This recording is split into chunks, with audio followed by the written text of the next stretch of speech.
नमस्कार, मैं डॉक्टर अमिताभ बैनर्जी, यूएचओ का चेयरपर्सन, क्यूआई हमारे मीडिया पार्टनर। आज हम एक मुद्दे पे बात करेंगे जिसके ऊपर काफ़ी विवाद चल रहा है, काफ़ी कंट्रोवर्सी चल रहा है। ये होम्योपैथी को लेके चल रहा है। होम्योपैथी के जो प्रैक्टिशनर्स हैं, अभी ये जो महाराष्ट्र मेडिकल काउंसिल है, एमएमसी, उन्होंने बताया कि एक कोर्स करके 6 महीने का certificate course in modern pharmacology करके जो होम्योपैथ के जो ग्रेजुएट हैं, उनको अगर ये certificate course in medical modern pharmacology कराएंगे तो वो एलोपैथिक दवाइयाँ प्रिस्क्राइब कर सकते हैं।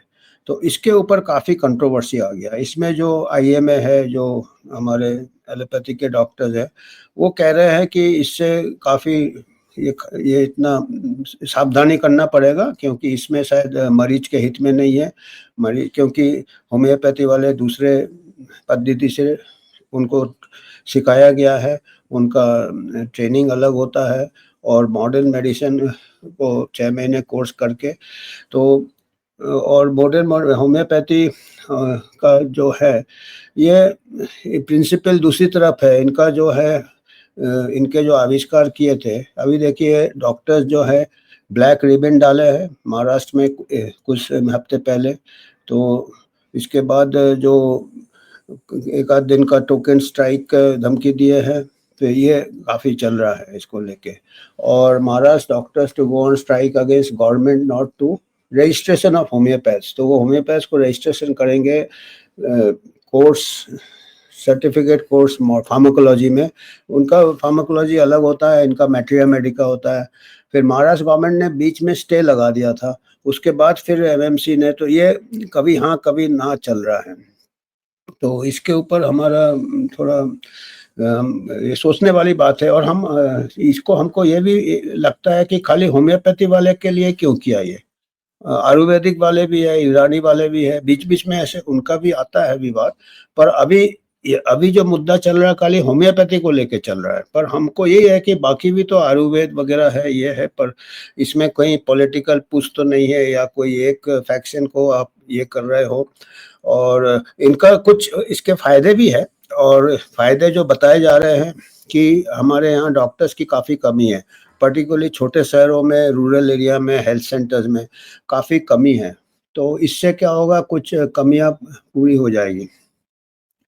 और जो मॉडर्न मेडिसिन में जो डॉक्टर ट्रेन होते हैं, वो रहते नहीं है, रिमोट एरिया में नहीं जाते और स्पेशलाइजेशन करके अपना निकल जाते हैं, तो हमारे समाज को फ़ायदा नहीं होता है।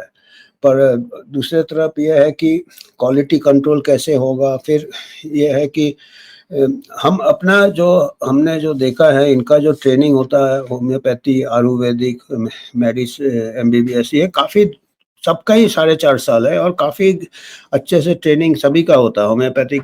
खाली इनका फार्माकोलॉजी अलग है। और इनका जो है होम्योपैथी का जो प्रिंसिपल ऑफ ट्रीटमेंट है, ये सैमुअल हैनेमन, ये करीब 1800, इसमें सैमुअल जो हैनेमन थे, इन्होंने इसका फाउंडर थे। ये क्या था कि उन जमाने में 1900 सदी में, 19th सेंचुरी में, मॉडर्न मेडिसिन, जिसको अभी मॉडर्न मेडिसिन और मेनस्ट्रीम मेडिसिन कहते हैं, वो काफ़ी डेवलप नहीं हुआ था, और काफ़ी ट्रीटमेंट में नुकसान ज़्यादा होता था, काफ़ी हानिकारक ट्रीटमेंट होते थे, ब्लीडिंग करते थे, काटापीटी करते थे, और इन्फेक्शन हो जाते थे। एंटीबायोटिक आविष्कार नहीं हुए थे, जो मॉडर्न दवाइयाँ जो है वो आविष्कार नहीं हुए थे। तो उस टाइम क्या होता था कि हैनीमन भी मेन स्ट्रीम मेडिसिन के प्रैक्टिशनर थे, पर वो काफ़ी निराश हो गए थे। उन्होंने देखा कि काफ़ी मरीज जो लोग ये हो रहे हैं, ट्रीटमेंट ले रहे हैं उन मेथड से, उनका ज़्यादा दिन बच नहीं रहे हैं, और उनका रिजल्ट्स अच्छे नहीं है। तब उन्होंने होम्योपैथी का आविष्कार किया था। उन्होंने एक दूसरा प्रिंसिपल लगाया कि जो भी ये होते थे, दवाई होते थे, प्लांट से डिराइव करते थे या कहीं से भी डिराइव करते थे, उसको वो डाइल्यूशन करते थे, और वो सिमेंटर उसका था कि लाइक क्योर्स लाइक, कि जो दवाई ज़्यादा मात्रा में जो सिम्टम करेगा, जो लक्षण करेंगे, उसको आप जितना डाइल्यूट करोगे उस चीज़ का वो इलाज करेगा।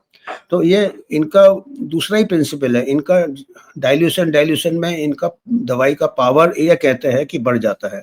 इसके ऊपर होम्योपैथी को लेके काफ़ी विवाद चला है, साइंटिफिक है कि नहीं, ये है कि नहीं। उसके बाद फिर मॉडर्न मेडिसिन का आविष्कार हो गया, 1930 के बाद 1940s के बाद एंटीबायोटिक्स आई है, अच्छी दवाई आई है। तो अभी होम्योपैथी का थोड़ा हमको जो लगता है कि होम्योपैथी का जो कैरियर का फिर से ये करना चाहिए कि वेदर हमारे यहाँ अलग से होम्योपैथी है, आयुर्वेदिक है, एलोपैथिक सिस्टम है, ये तीनों को हम अभी बीच में ये भी विवाद आया था, हमने इसके बारे में बात किया था कि कंबाइंड डिग्री देंगे BAMS MBBS, वो अभी पौंडीचेरी जिपमर पौंडीचेरी जहाँ पे होना था उन्होंने बोला नहीं, ऐसा कोई प्लान नहीं है। तो हमारा ये है कि हमारा मेडिकल एजुकेशन को थोड़ा रिफॉर्म चाहिए, और हमारे जो यूथ है उनका अगर आप होम्योपैथी में भी वो इतना ही टाइम लगाते हैं, 4.5 साल 5 साल 6 साल सेम है, फिर आयुर्वेदिक में लगा, उसके बाद अगर उनका जो पद्धति है उनको फिर मॉडर्न फार्माकोलॉजी क्यों सीखना पड़ रहा है, ट्रेनिंग क्यों देना पड़ रहा है, इसका मतलब संपूर्ण नहीं है वो जितने भी होम्योपैथी है, आयुर्वेद है, उसमें रिसर्च मांगता है, आगे चला रहा है, नहीं है तो फिर उनको एक प्रकार से मेडिसिन ही होता है, फिजिक्स केमिस्ट्री। हमने ये जो अलग अलग करके रखा है, इससे ये विवाद हमेशा होते रहेंगे। तो हमारे गवर्नमेंट को सोचना चाहिए, हमारे जो ये कि ये अलग अलग जब तक करेंगे ये झगड़े होते रहेंगे। तो हो सके कि एक ही स्ट्रीम में एक ही मेडिसिन कर दे, और जो चीज़ें आपका आयुर्वेदिक में है वो मॉडर्न मेडिसिन में आ ही जाता है, जैसे सर्पगंधा हुआ या दूसरे कोई हुए, चाइनीज मेडिसिन से भी एंटी मलेरियल आ गया है।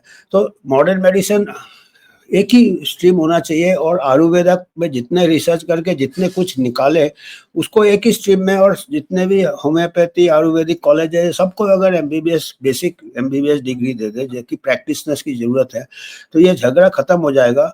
और इलेक्टिव रख सकते हैं कि MBBS करके अगर किसी को होम्योपैथिक में और रिसर्च करना है या आयुर्वेदिक में करना है, एक्सप्लोर करना, इलेक्टिव कर सकते हैं, ऐसा सोच सकते हैं। मतलब ये इतना पेचीदा हो गया है कि ये झगड़े जब तक ये अलग अलग 3 टाइप के कॉलेज होंगे, ये झगड़े खत्म नहीं होंगे, क्योंकि ये अगर वो काम करता है, एविडेंस मेडिसिन हम बात करते हैं, तो होम्योपैथी वाले को भी एविडेंस बेस्ड मेडिसिन में इसका मतलब ही है कि वो काफ़ी आउटडेटेड हो गया है कि अभी के मेडिसिन से क्यों उनको मॉडर्न फार्माकोलॉजी में कोर्स करना पड़ रहा है।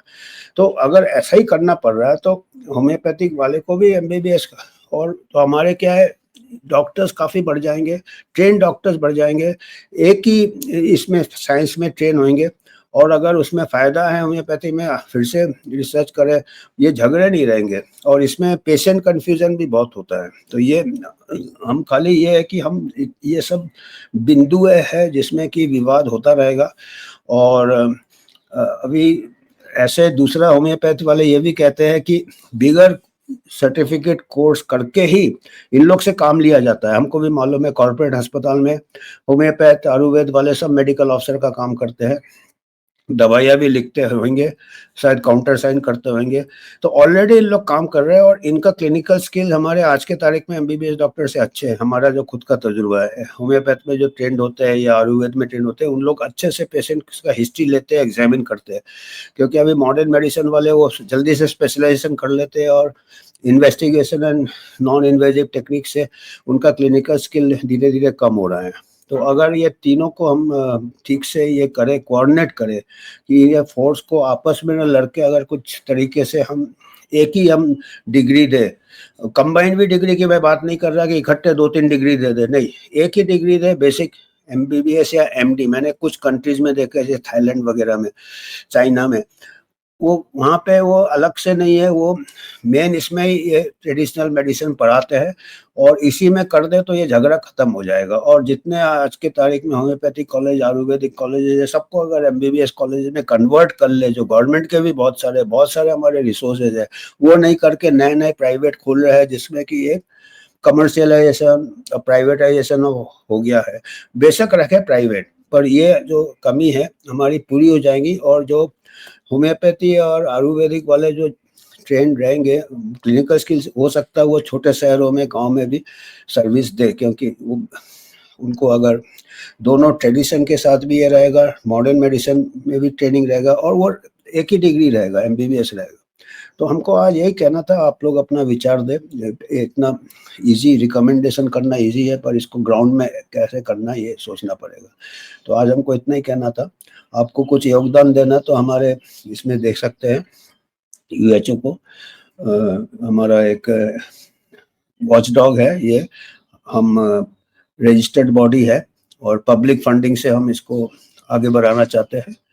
और हमको कोई ऐसा स्पॉन्सरशिप नहीं है, कोई फार्मा से, ना होम्योपैथी से, ना आयुर्वेदिक से, ना एलोपैथी से। तो हम इंडिपेंडेंट रहना चाहते हैं। धन्यवाद।